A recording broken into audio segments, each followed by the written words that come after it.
2002 Ford Ranger, how to change the headlights. Real simple. Don't let it fool you.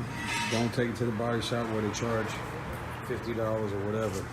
So first thing we're gonna do is we're gonna take off the first three little bolts here. It's like a 5mm or 7, not sure, but I don't have it right now, so I'm just gonna use a pair of pliers. So let me take that off now. Once you take off that top part, you notice you got two things here. And what these are, this is what pick it up,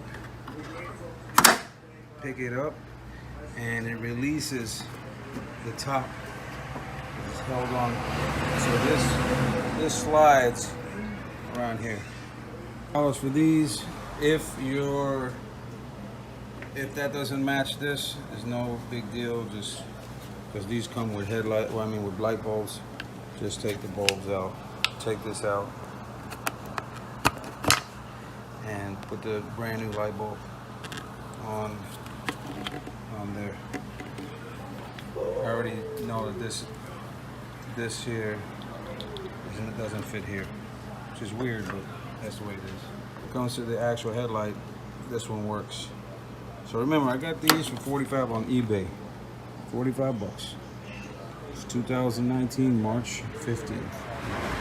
You slip these back. After you slip this back in, just put the clamps, just close them down like you took them off.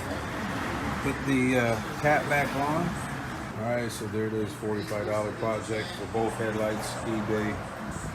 As simple as pie to put it in. If you got any questions, don't hesitate to ask. Remember, this is Conquer Your Fear and Do It Yourself channel, supported by simply subscribing. It's free. Thanks a lot, guys. Take it easy.